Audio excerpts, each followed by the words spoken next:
Related होती हैं, which means there is no policy. जिसका जो मूड आया वो उठ के उसने चाय पी, उसके मन में खट से दिमाग में कोई चीज आई, उसने फट से बक दी सबके सामने। ये अब देखिए, आज की तारीख में इन्होंने इंडिया से ट्रेड बंद कर रखी है। हमने तो नहीं करी, पाकिस्तान ने बंद करी सर, इमरान खान ने बंद करी। अब ये कहते इंडिया क्यों शुरू करे, इंडिया को क्या फायदा है? सबसे पहले पाकिस्तानियों को तो बहुत फायदा है।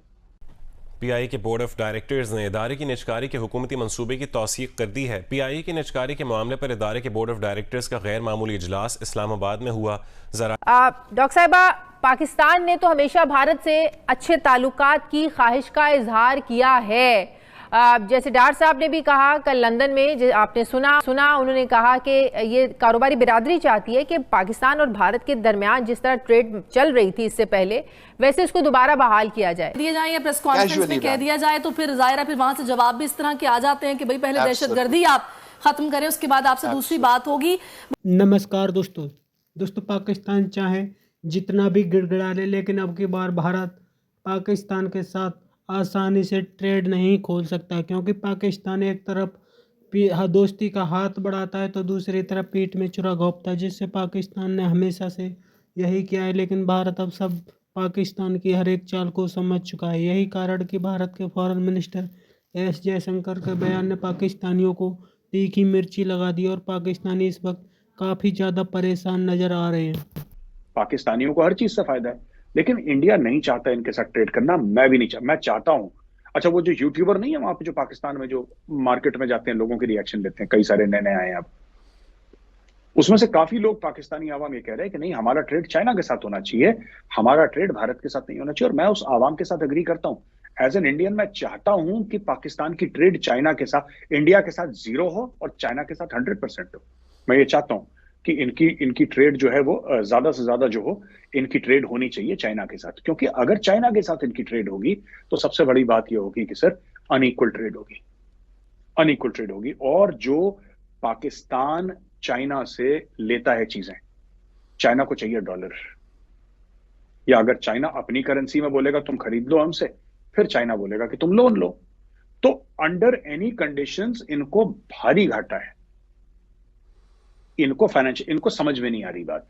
ये हिंदू नफरत और भारत नफरत में इतने मुब्तला हैं, ये इतने ज्यादा उससे ये इम्पैक्ट हो चुके हैं, इतने ज्यादा इनके जहन इम्पैक्ट हो चुके हैं कि ये कहते हैं कि हम अपनी गर्दनें काट लेंगे लेकिन भारत के साथ। And that's okay with us sir, हम भी नहीं चाहते। हम कहते हैं कि तुम्हें जो काटना है काटो भैया, that is none of our business. तुम्हें जो जिससे ट्रेड करनी है तुम करो। और हम चाहते हैं कि भारत से ट्रेड ना हो, हम चाहते हैं कि पाकिस्तान की पूरी 100% ट्रेड चाइना के साथ हो। ये कराची, लाहौर, इस्लामाबाद गिरवी रखवाएगा sir China. It will become Chinese territory. मैं तो बहुत पहले से कहता आ रहा हूं सर, मैं 3-4 साल से कह रहा हूं। हम लोग को जब फौज में बताया गया था कि China to the east and Pakistan to the west, ये हमें बताया गया था।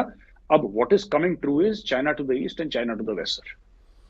ये सच्चाई है, China to the east, China to the west. क्योंकि पाकिस्तानी स्टेट में अब कुछ रह नहीं गया। There is no power, there is no authority in the Pakistani state. It is the strength of the Pakistani state is derived from the Chinese Communist Party. वो इनको power देता है तो इनके पास पावर है। वो प्लग उतार देगा तो ये लोग तो कुछ, ये सर ये पंचायत लेवल के खिलाड़ी हैं सर, इनका कुछ होने नहीं वाला।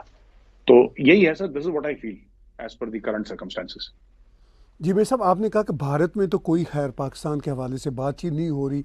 कभी कभी जयशंकर जी से कोई अगर सवाल कर दिया जाता है तो वो लाइट तरीके से उसको एड्रेस कर देते हैं, मगर पॉलिसी लेवल पे हमें नज़र नहीं आता।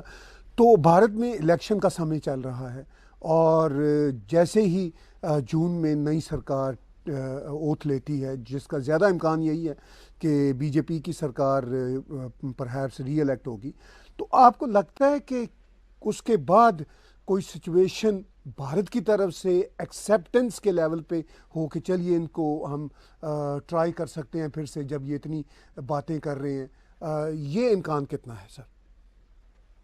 0। ऐसा नहीं होगा सर कि भारत की तरफ से कोई एक्सेप्टेंस हो।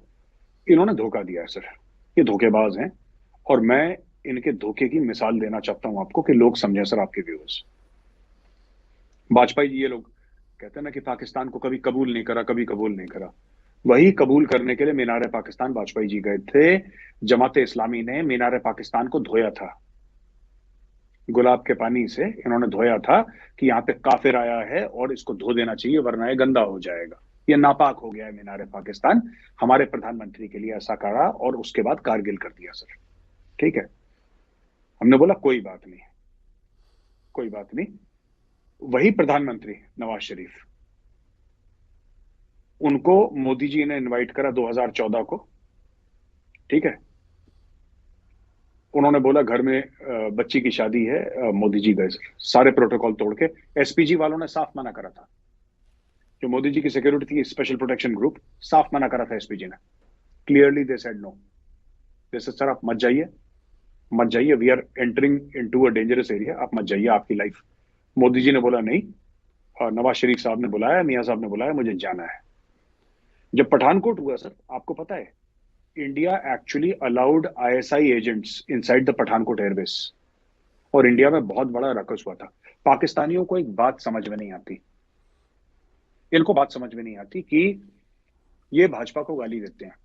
जितना भाजपा ने पीस के लिए करा है पाकिस्तान के लिए, जेन्युइनली दिल से किया, नेबर है, कोई बात नहीं, कोई बात नहीं, नेबर है, राइट? ठीक है, हमारे जो भी इख्तलाफात हैं, लेकिन पड़ोसी, हम पड़ोसी अपने नहीं बदल सकते। ये अटल जी कहां के थे सर? ये तो आरएसएस के थे। 14 साल की उम्र से प्रधानमंत्री मोदी जी राष्ट्रीय स्वयंसेवक संघ के मेंबर रहे हैं।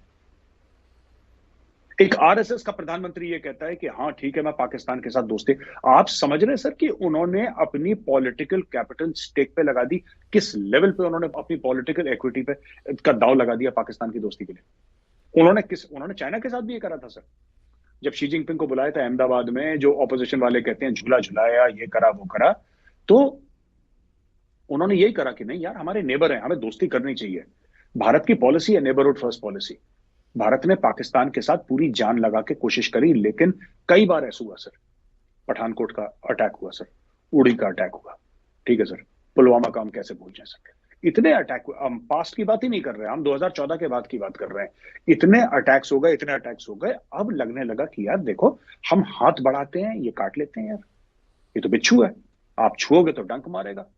तो फिर हमने बोला कि नहीं यार, फिर बिच्छू के साथ हाथ नहीं मिलाना, अपने बूट ना, जो फौजी बूट होता है, वो मारो बिच्छू के सर पर, कुचल डालो बिच्छू को। फिर सर्जिकल स्ट्राइक्स हुई, फिर बालाकोट हुआ, और जब उसके बाद पाकिस्तान की तरफ से शांति हो गई, तो भारत में एक बड़ा तगड़ा मैसेज मिला सर लोगों को, आवाम को भी, सिर्फ सरकार को नहीं, आवाम को। और मैसेज ये मिला कि पाकिस्तान अगर कुछ करता है और तुम इसको 10 गुना ताकत से इसका जवाब देते हो, तो पाकिस्तान के सवाल का यही जवाब है। लेकिन हमने आज देखा कि भारतीय वजीर खारजा का एक बयान आया, उन्होंने कहा कि दहशतगर्दों से तो बात हो ही नहीं चल सकती है। तो भारत क्या, पाकिस्तान जब भी मुज़ाकरात की बात करता है, क्या इसको पाकिस्तान की कमजोरी समझा जाता है?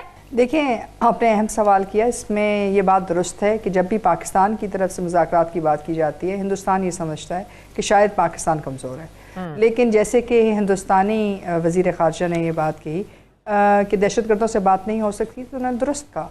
पाकिस्तान भी दहशतगर्दों से बात नहीं करना चाहता, और हम ये बात बहुत अच्छी तरह जानते हैं कि हिंदुस्तान इस वक्त पाकिस्तान के अंदर दहशतगर्दी के मुख्तलिफ और मुतअद्दिद जो वाक़यात हैं उसमें मुलव्वस भी है, और साथ साथ उनकी फंडिंग भी कर रहे हैं। अभी तो सवाल ये है कि क्या हम अपने वज़ीर ख़ारजा, जो हमारे वज़ीर ख़ारजा हैं, वो जो हिंदुस्तान की दहशतगर्दी है उसका केस अक़वाम मुत्तहिदा तक लेके जाते हैं या नहीं, 1373 के तहत, फैटफ के तहत। और फैटफ के तहत भी ज़ाहिर है हिंदुस्तान इस बात का पाबंद है कि वो देखिए कि वो टेरर फाइनेंसिंग ना करे और ना ही इलाकाई दहशतगर्दी के अंदर इस किस्म की किसी चीज़ का साथ दे। इसके साथ साथ हमने ये भी देखा है कि ना सिर्फ ये कि वो हिंदुस्तान को इस्तेमाल कर रहे हैं दहशतगर्दी के अंदर बैनुल-अक़वामी सतह के ऊपर, मुख्तलिफ जगहों के ऊपर, लेकिन उसके साथ साथ हिंदुस्तान जो है जहाँ जहाँ उनका रसूख है, चाहे TTP के साथ, चाहे अफ़गानिस्तान में, चाहे ईरान में, उसको इस्तेमाल करते हुए नजर आए हैं पाकिस्तान के ख़िलाफ़। ज़ाहिर है चैलेंज तो है। दूसरी बात ये कि पाकिस्तान जहाँ चाहता है कि हिंदुस्तान से बेहतर ताल्लुकात करे, लेकिन उसके साथ साथ कुछ ग्राउंड सिचुएशंस हैं, कुछ कहते हैं ज़मीनी हक़ाइक़ हैं जो इसके बरक्स हैं, जो आपके लिए मुमकिन नहीं है कि आप हिंदुस्तान के साथ इतना ज़्यादा आगे चल सकें। तो दोस्तों, पाकिस्तान एक जहरीले बिच्छू की तरह बन चुका है, और इसे मसलना बहुत ज़्यादा ज़रूरी है, क्योंकि जिस तरह से पाकिस्तान हमेशा से भारत के साथ दोस्ती का हाथ बढ़ा करके घात करता है, भारत पाकिस्तान की हर एक बात को समझ चुका है। पाकिस्तान ने हमेशा से यही किया है। पाकिस्तान का कोई भी प्राइम मिनिस्टर या फिर पाकिस्तान का कोई भी आर्मी चीफ आ जाए, सबकी पॉलिसी अलग अलग होती है, क्योंकि ये लोग हमेशा से आतंकवाद को सबसे पहले बढ़ावा देते हैं। लेकिन भारत इसके ज़्यादा सख्त खिलाफ है। भारत पहले ही साफ कर चुका है कि पाकिस्तान को आतंकवाद जड़ से ख़त्म करना होगा, इसके अलावा कोई बात नहीं बन सकती। जब तक पाकिस्तान आतंकवाद पर लगाम नहीं कसेगा तब तक भारत किसी भी तरीका की पाकिस्तान के साथ ट्रेड नहीं करेगा। भारत के फॉरेन मिनिस्टर एस जयशंकर ने भी साफ कह दिया है, जिससे पाकिस्तानियों को काफ़ी ज़्यादा मिर्ची लग रही है। जिस तरह से पाकिस्तानी इस वक्त दुनिया के सामने गुहार लगा रहे हैं कि वो किसी भी तरीक़ा से भारत के साथ ट्रेड शुरू कर चुके हैं, क्योंकि पाकिस्तान के अधिकतर बिजनेसमैन चाहते हैं कि वो भारत के साथ व्यापार करें, जिससे उनको लाभ हो। क्योंकि पाकिस्तान का इमरान खान के दौर में पाकिस्तान ने भारत के साथ ट्रेड बंद की थी, जब से भारत ने पाकिस्तान को लगातार मुंह तोड़ जवाब ही दिया है। आपकी क्या राय कमेंट में जरूर शेयर करें। यदि आप चैनल पर नए, चैनल को सब्सक्राइब करें। वीडियो पसंद आए तो लाइक करें, कमेंट करें और शेयर करें। जय हिंद, वंदे मातरम।